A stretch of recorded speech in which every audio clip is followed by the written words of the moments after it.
واقعہ کربلا کے واقعات اور اس کے واقعاتی حقائق بیان کیے ہیں۔ عالم دین ہے، میں تو ایک عام ذمہ دار آدمی ہوں۔ جو باتیں اس واقعے سے اخذ کر کے آپ کے سامنے بیان کر سکتا ہوں، جنہیں ہم لوگ کہتے ہیں کامن سینس کی باتیں، عام فہم باتیں، جو ہر شخص تھوڑے سے مطالعے اور کچھ سوچ سمجھ کے کر سکتا ہے۔ اب آپ کہیں کہ جی یہ باتیں اگر عام سی ہیں تو آپ کیوں آئیں یہ باتیں کرنے، ہمیں تو خود بھی پتہ ہیں۔ مسئلہ یہ ہے کہ بہت ساری باتیں ہمیں پتہ ہوتی ہیں، لیکن یاد دہانی کے لیے کرنی ضروری ہے۔ یہ جو قرآن پاک میں کائنات کے آثار بتا کر ہمیں ایمان لانے کی دعوت دی گئی، تو کیا یہ باتیں ہمیں نہیں پتہ؟ یہ چاند ستاروں کی باتیں اور سمندروں کی تخلیق کے اندر اللہ کی حکمت، انسانی جسم کے اندر اللہ تعالیٰ کی نشانیاں، اور رات دن کا بدلنا، یہ پانی کا چکر، واٹر سائیکل، یہ ساری باتیں تو ہمیں سائنس کے ذریعے بھی پتہ تھیں، اور یہ ساری باتیں وہ ہیں جو ہمیں ایمان کی طرف لے کے جانے والی ہیں۔ لیکن اللہ تعالیٰ نے بار بار ان کا تذکرہ کیا ہے، اپنی مقدس کتاب، آسمان سے اتاری کتاب کے اندر تذکرہ کیا ہے۔ تذکرہ کہتے ہیں اس کو ہیں جو یاد دلانے کے لیے کی جائے۔ تو یہ باتیں میں یاد دلانے کے لیے آپ کے سامنے رکھنا چاہتا ہوں۔ بڑا اہم مسئلہ ہے،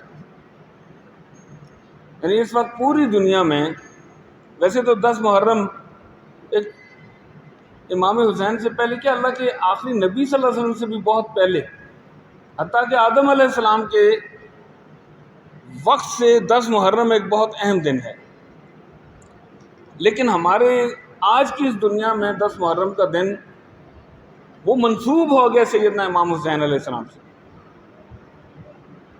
10 محرم کا، عاشورہ محرم کا تذکرہ ہو تو امام حسین کا ذکر ذہن میں آ جاتا ہے۔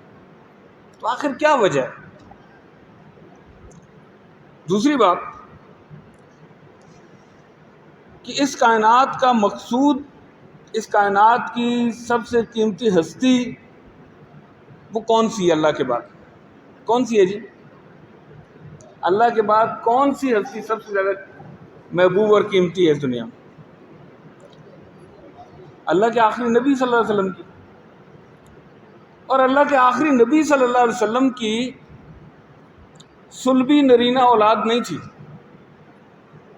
آپ نے حسن اور حسین کو اپنی نرینہ اولاد کی طرح پالا۔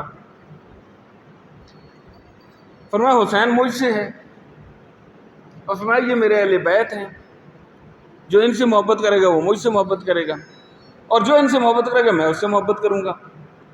اتنی قیمتی شخصیات اور ہستیاں، ان کی زندگیاں کتنی قیمتی تھیں۔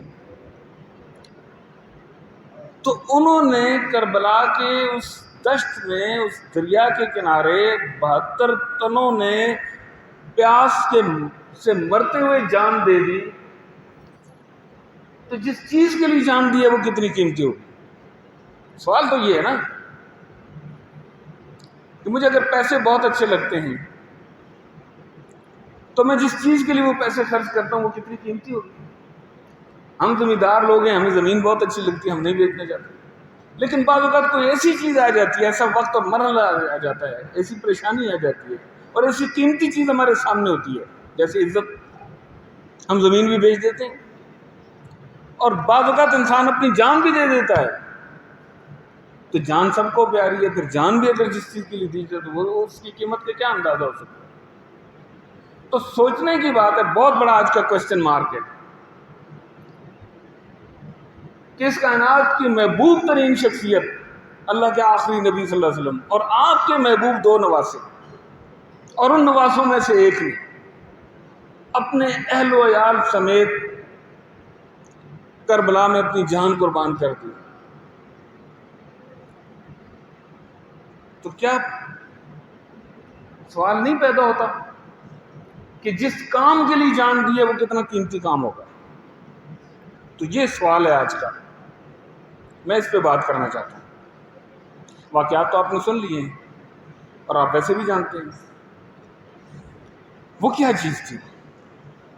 اس سوال کا جواب اس محرم کے اندر موجود ہے. محرم کی پہلی تاریخ کے اندر موجود ہے. محرم کی پہلی تاریخ کو کیا ہوا تھا؟ خلیفہ ثانی سیدنا عمر بن خطاب شہید ہوئے تھے. میں بات ذرا دیکھیں، اس کو جوڑیں آپ کو. عمر بن خطاب اس کائنات کے اندر، اس دنیا کے اندر، اس روئے زمین کے اوپر اللہ تعالیٰ کی مرضی کے مطابق حکومت چلانے والا شخص مشہور ہے، جس کو ہم خلافت کہتے ہیں. اس خلافت کے اثرات آج بھی اسلام دشمن بھی ان قوانین کو عمر لاز کہہ کر اپنے یہاں نافذ کرتے ہیں. اس کا مطلب یہ ہے،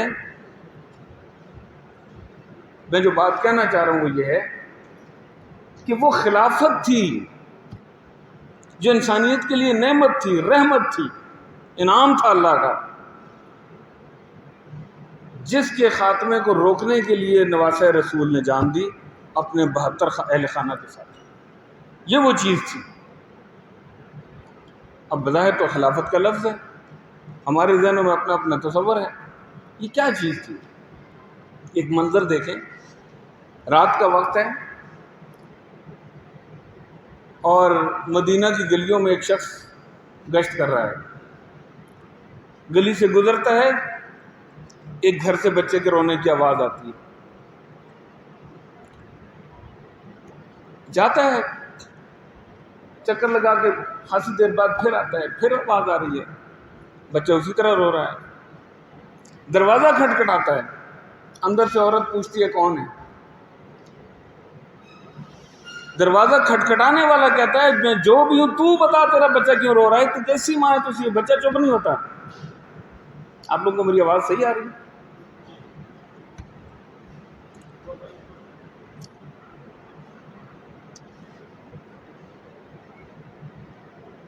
میں جو بھی ہوں، تو کیسی ماں ہے تو اسے بچہ چپ نہیں ہوتا؟ ذرا اس عورت کا جواب سنیں. وہ کہتی ہے کہ میرے بچے کے رونے کا سبب جاننا چاہتے ہو تو جا کے امیر المومنین سے پوچھو، اس نے میرے بچے کو رلایا. امیر المومنین نے میرے بچے کو رلایا. اب باہر کھڑا شخص تو خود امیر المومنین تھا. کہتا ہے رات کے اس پہر میں امیر المومنین کون ہوتا ہے تیرے بچے کو رلانے والا؟ تو وہ کہتی ہے کہ امیر المومنین نے یہ قانون نافذ کیا ہوا ہے کہ اس ملک کے ہر بچے کو وظیفہ ملے گا، لیکن اس دن جس دن وہ دودھ چھوڑے گا، جس دن اس کا دودھ چھڑایا جائے گا، اس کے بعد اس کا وظیفہ جاری ہوگا. میں غریب بیوہ عورت ہوں، میرے کمانے والا کوئی نہیں ہے، میرے گھر میں کھانے کے لیے کچھ نہیں ہے، لوگوں کے پیٹوں کی آگ کو بجھانے کے لیے مجھے پیسہ چاہیے، تو میں اپنے بچے کا دودھ چھڑا سکتی ہوں اس کام کے لیے، یہ میں کر رہی ہوں. اور بچہ تکلیف اور بھوک کے مارے رو رہا ہے، تو یہ رونا میری وجہ سے نہیں ہے، امیر المومنین کی وجہ سے ہے. امیر المومنین عمر ابن خطاب یہ بات سنتا ہے، کانپ اٹھتا ہے، اپنے سر پہ ہاتھ مارتے ہوئے چلتا ہے اپنے گھر کی طرف. کہتا ہے خطاب کے بیٹے، تو نے کتنے بچوں کو رلایا اور ان کی ماؤں کو تڑپایا ہے. اور 22 لاکھ مربع میل کا حکمران صبح اٹھتا ہے، فجر کے بعد پہلا حکم نامہ جاری کرتا ہے کہ میری قلم رو میری خلافت کی حدود میں، ایک سرے سے لے کر دوسرے سرے تک جو بچہ جس دن پیدا ہو اسی دن اس کا وظیفہ جاری کیا جائے، تاکہ کوئی ماں اپنے بچے کو دودھ چھڑا کر رلائے اور تڑپائے نہیں. یہ وہ خلافت تھی. ہم سوچتے ہیں خلافت کے ساتھ میرا کیا تعلق ہے، اور جی مجھے اس کا کیا فائدہ ہوگا؟ تو نواسہ رسول نے کسی چھوٹی موٹی چیز کے لیے جان نہیں دی، ایک بڑے مقصد کے لیے جان دی، بلند مقصد کے لیے جان دی. اس خلافت کا آج لوگوں کو نہیں پتہ کیا چیز ہے، اور کچھ لوگ ویسے فیشن کے طور پر نعرے لگاتے ہیں. وہ جی آپ لوگ جمہوریت کے لیے کام کرتے ہیں تو جمہوریت میں خلافت نہیں ہوتی، اور خلافت تو اور چیز ہے، آپ اسلامی نظام کی بات کرتے ہیں نہ سمجھ لوگ ہیں۔ ہمارے ایک صاحب نے کوئی گھنٹہ بھر لیکچر دیا کہ جی یہ جو جمہوریت ہے، الیکشن ہے، یہ غیر اسلامی ہے۔ گپ شپ ہوتی رہی، میں نے ان سے بعد میں اتنی بات پوچھی، میں نے کہا اس جمہوریت کے اور اس الیکشن کے آپ کیوں خلاف ہیں؟ کہتے ہیں اس میں حلال اور حرام کا اختیار اسمبلیوں کے پاس آ جاتا ہے، حرام اور حلال کا اختیار اسمبلیوں کے پاس آ جاتا ہے۔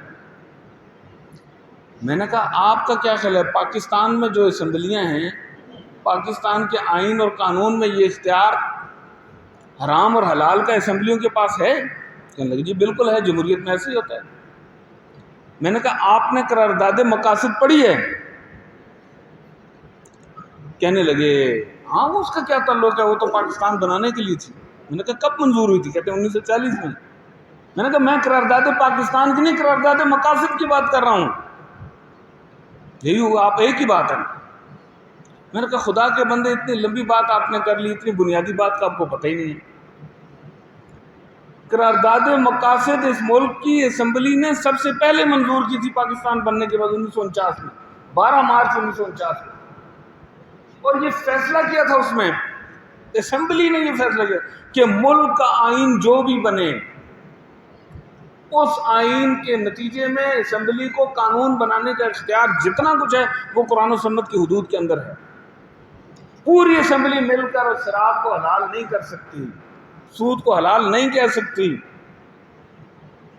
بدکاری کو حلال نہیں کر سکتی۔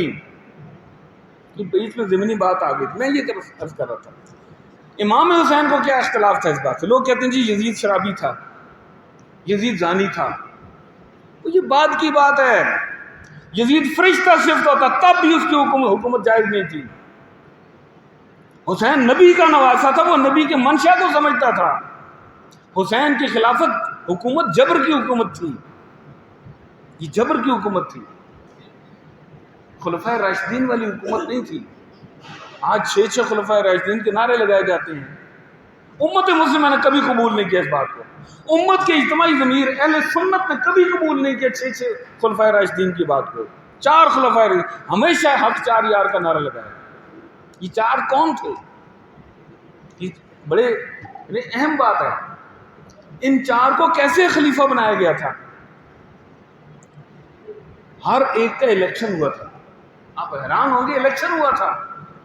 یہ جو ہم جس سے آج ووٹ کی پرچی سے ہوتا ہے، اس وقت ہاتھ پہ ہاتھ رکھ کے بیعت اس کا نام ہوتا تھا۔ ذرا غور کریں اس بات پہ۔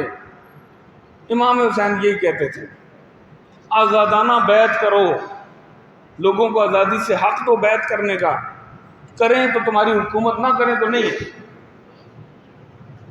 یہ اصل چیز تھی، اور 4 خلفائے راشدین کا اسی طریقے سے ہوا۔ ابوبکر صدیق رضی اللہ تعالیٰ عنہ کا حضرت عمر نے نام پیش کیا، مدینہ کے اور انصار اور مہاجر سارے ذمہ دار لوگ، صاحب رائے لوگ، صاحب اور رائے لوگ ثقیفہ بن سعدہ میں موجود تھے۔ نام پیش کیا، لوگوں نے کہا ٹھیک ہے، ہاتھ کھڑا کیا، بیعت، خلیفہ بن گئے۔ ابوبکر صدیق نے عمر کو نامزد کیا، مقرر نہیں کیا، نامزد کیا، اور سب سے پہلے کہا کہ میرے خاندان میں سے میں نے کسی کو نہیں کیا، میں نے عمر کو کیا ہے، میرا رشتہ دار نہیں، اور تم لوگ اس کی بیعت کرو گے تو ٹھیک ہے۔ لوگوں نے بیعت کی، وہ خلیفہ بن کے ووٹ دیا۔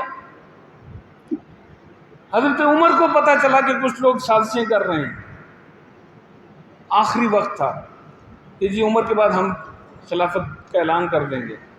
6 لوگوں کا کمیشن بنا دیا، اور سب سے پہلے کہا میں اپنے بیٹے کو باہر کرتا ہوں، میرا بیٹا ان میں شامل نہیں ہوگا۔ 6 لوگوں کو آگے کیا کہ یہ لوگ ان میں سے یا اپنے میں سے کسی کو بنائیں یا باہر سے کسی کو بنائیں۔ ان 6 نے ایک عبد الرحمن بن عوف رضی اللہ تعالیٰ عنہ کو اختیار کیا۔ ان نے مدینہ کے چوکوں میں کھڑے ہو کے لوگوں سے پوچھا، حج سے واپس آنے والے قافلوں سے پوچھا، اہل قافلہ سے پوچھا، عرب کے دور و نزدیک سے آئے ہوئے لوگوں نے کون ہے ٹھیک؟ لوگوں نے کہا عثمان ٹھیک ہے، زیادہ تر لوگوں نے کہا۔ الیکشن تھا یہ بھی، حضرت عثمان شہید ہو گئے تو لوگوں نے حضرت علی سے کہا اپنے خلافت کے اعلان کر، کہا نہیں یہ میرا کام نہیں ہے، یہ اہل بدر اور اہل شورا کا کام ہے، وہ رائے دیں گے، وہ ووٹ دیں گے، تب بنے گا۔ بن گئے، لوگوں نے رائے دی، بن گئے۔ حضرت علی سے کسی نے کہا کہ آپ اپنے بعد حسن کو نامزد کریں، کہا نہیں میں نہ نامزد کرتا ہوں نہ تو میں منع کرتا ہوں، میرے بعد فیصلہ کر لینا۔ حسین یہ چاہتے تھے آزادی سے لوگ رائے دیں کہ مسلمانوں کا حکمران کون ہو۔ یہ خلافت کا انسٹیٹیوشن تھا، جب تک یہ قائم تھا مسلمانوں کے اوپر برکتیں نازل ہوتی تھیں، رحمتیں نازل ہوتی تھیں، ان کے حکمران ان جیسے تھے۔ مزے کی بات بتاؤں نا، آج بڑا شور ہوتا ہے فلاں چور ہے، فلاں کرپٹ ہے، فلاں ایسا فلاں ویسا۔ حضرت عمر نے ایک دفعہ صحابہ سے پوچھا میں کیا ہوں، بادشاہ ہوں یا خلیفہ ہوں؟ سیدنا سلمان فارسی کھڑے ہو گئے، ایران سے آیا ہوا غریب الوطن شخص جس کا کوئی فیملی ممبر مکہ اور مدینہ میں نہیں تھا، مہاجر شخص تھا، اس کے پاس ایک سرمایہ تھا، امت مسلمہ کا ممبر تھا، وہ اللہ کے نبی کا غلام تھا، وہ اس کی عزت کرتے تھے لوگ، جرت تھی، کھڑا ہو گیا، کہنے لگا عمر اگر تم امانت سمجھ کر مسلمانوں کے مال کو خرچ کرو گے تو تم خلیفہ ہو، اور اگر تم مسلمانوں کے مال کو فضول خرچی سے اپنے اوپر کرپشن کے ذریعے کرو گے تم بادشاہ۔ یہ وہ چیز تھی، اور بھرے میدان میں، بھرے مجمع میں کھڑے ہو کر ایک شخص کہتا تھا عمر تمہارا قد بڑا ہے، ایک چادر، جو چادریں تقسیم ہوئی ہیں مال غنیمت کی، ایک چادر سے تو تمہارا سوٹ بنتا نہیں ہے، دوسری چادر لگی ہے تب سوٹ بنا ہے، کہاں سے لائے ہو دوسری چادر؟ تمہیں تو ہر ایک کو تو ایک ایک ملی ہے۔ عمر نے جواب دیا ایک میری اور ایک دوسری جو ہے میرے بیٹے نے مجھے دی ہے۔ عمر نے نہیں کہا گردن اتار دو اس کی، کیوں اس کو ضرورت ہوئی سوال پوچھنے، نہیں، بلکہ سیدنا عمر ویسے تو جو بات کرتے تھے اللہ کے نبی صلی اللہ علیہ وسلم کے سامنے بھی کرتے تھے، اللہ تعالیٰ وہی نازل کر دیتا تھا، تائید کر دیتا تھا، لیکن ایک دفعہ ایسی بات کر دی، مجمع لوگ بیٹھے تھے، فرمایا یہ آج کل لوگوں نے حق مار بہت زیادہ رکھنے شروع کر دیا ہے، تو تھوڑا کرو حق مار، یہ فضول خرچی ہے۔ ایک عورت کھڑی ہو گئی، عمر تم کون ہوتے ہو ہمیں روکنے والے؟ اللہ نے اپنی کتاب میں قنطار کا لفظ استعمال کیا، ڈھیر سارا مار بھی اگر دیا جا سکتا ہے تو تم کون ہوتے ہو؟ عمر نے کہا بالکل جی میں غلطی ہو گئی، معذرت چاہتا ہوں، میری امت کی عورتیں بھی دین سمجھتی ہیں۔ آج حکمرانوں کے سامنے کوئی بات تو کر کے دیکھی۔ تو خلافت جبر نہیں تھا، آزادی تھی، رائے کی آزادی تھی، عمل کی آزادی تھی، پھر لوگوں کے لیے ترقی کے راستے تھے، لوگوں کے حقوق انہیں دیے جاتے تھے۔ یہ وہ خلافت تھی جس کے خاتمے کا وقت تھا، اور کوئی نہیں یہ کام کر سکتا تھا، لیکن اللہ تعالیٰ کی مشیت ہے، اللہ تعالیٰ کی ایک مرضی کی قدرت کا ایک قانون ہے، کچھ چیزیں وہ اپنے انتظام سے ہمیشہ کرتا ہے کہ اللہ تعالیٰ یہ دکھانا ہی چاہ رہا تھا کہ اگر کوئی حکمران مسلمان ہو کر گمراہی کے راستے پہ چلے تو اس وقت مسلمانوں کو کیا کرنا چاہیے؟ کیا چھپ کے بیٹھ جائیں، مسجد کے کونے میں آ کے بیٹھ جائیں، اللہ اللہ کرتے رہیں، گھر سے نہ نکلیں، وہ جی ہم تو بس اپنی عبادت کرتے ہیں؟ اللہ کے راستے سے اگر حکمران ہٹ جائے، وہ ہو مسلمان، ان شرط یہ کہ وہ ہو مسلمان، تو پھر مسلمان کیا کرے؟ کافر ہو تو سارے اٹھیں گے۔ سوال تو یہ کہ مسلمان ہو تو کیا کرنا چاہیے؟ اٹھنا چاہیے، نکلنا چاہیے۔ یہ سبق تھا امام حسین کا۔ اب دیکھیں اگر اللہ کے نبی صلی اللہ علیہ وسلم کا مخالف حکمران کوئی ہوتا، اول تو آپ کی زندگی میں کوئی اور حکمران بن نہیں سکتا تھا، اور اگر کوئی ہوتا اور وہ آپ کی مخالفت کرتا وہ تو کافر ہو جاتا، پھر تو مسئلہ ہی حل ہو جاتا کہ کافر کی رات اٹھنا چاہیے۔ سوال یہ تھا کہ مسلمان حکمران ہو اور وہ غلط راستے پہ چلے، دین کے راستے سے ہٹ جائے، تو پھر کیا کرنا چاہیے؟ جواب یہ تھا کہ نکلنا چاہیے، لیکن ثابت کون کرے گا؟ عام بندہ اٹھتا، عام صحابی اٹھتا، لوگ کہتے جی یہ اس کا اپنا عمل تھا۔ نبی کی عزیز ترین ہستی نے اٹھنا تھا تاکہ لوگوں کے لیے قیامت تک یہ راستہ بنتا، تو امام حسین سے یہ اللہ تعالیٰ نے کام لیا۔ اب ایک اور سوال بھی ہے، بہت سارے بدبختوں نے کہا کہ جی امام حسین تو اقتدار کے لیے اٹھے تھے، اقتدار کے لیے نکلے تھے۔ اللہ نے اس کا بھی جواب دیا کہ نواسہ رسول تھا حسن، مسلمانوں میں پھوٹ پڑنے لگی تو اقتدار چھوڑ دیا۔ ثابت یہ کیا کہ اقتدار نبی کے نواسے کا مقصد اور مطمع نظر نہیں ہے، ٹارگٹ نہیں ہے۔ اقتدار کو ٹھوکر مار سکتا ہے نواسہ رسول، لیکن مزاحمت کرے گا ضرور۔ یہ سبق تھا جو امام حسین نے ہمیں دیا۔ لیکن آج بڑا مسئلہ ہے ہمارا، میں وقت کم ہے، اپنی بات کو ختم کر رہا ہوں، 2-3 منٹ ہیں، میں آپ سے عرض کرتا ہوں، دیکھیں کتنا عجیب مسئلہ ہے۔ یعنی آج امام حسین سے منسوب ہے یہ 10ویں محرم، 9ویں 10ویں محرم، جدھر دیکھو دیگیں پک رہی ہیں، شربتیں تقسیم ہو رہی ہیں۔ آج سارا دن میں جہاں گیا ہوں وہاں دیگیں، لوگ ٹرے اٹھائے دوسرے گھروں میں جا رہے ہیں، ایک گھر سے دوسرے گھر، تیسرے گھر، کھڑے سڑکوں پہ کھڑے شربتیں پلا، سارا کچھ کر رہے ہیں۔ لیکن میں عرض کرتا ہوں کہ نہ دیگیں پکانے والے، نیازیں پکانے اور کھانے والے اور کھلانے والے، شربتیں پلانے والے، اور نہ ان سے منع کرنے والے لوگ، کسی کو بھی اس بات کا احساس نہیں ہے کہ امام حسین اصل میں کس کام کے لیے اٹھے تھے؟ موروثیت کے خلاف اٹھے تھے۔ بھائی باپ کے بعد بیٹا مسلمانوں کا ذمہ دار نہیں ہونا چاہیے، مسلمانوں کی مرضی سے ہونا چاہیے، خلافت کے انسٹیٹیوشن کو قائم کرنا چاہیے، اللہ کے نبی کے نظام کے مطابق حکومت ہونی چاہیے۔ نہیں، کہیں بھی نہیں، کہیں بھی نہیں ہے۔ حسینیت کے نعرے لگ رہے ہیں، یزیدیت کے خلاف نعرے لگ رہے ہیں۔ یعنی امت اتنی سینسیٹیو ہے اس معاملے میں، حسین سے محبت میں کوئی شک نہیں ہے۔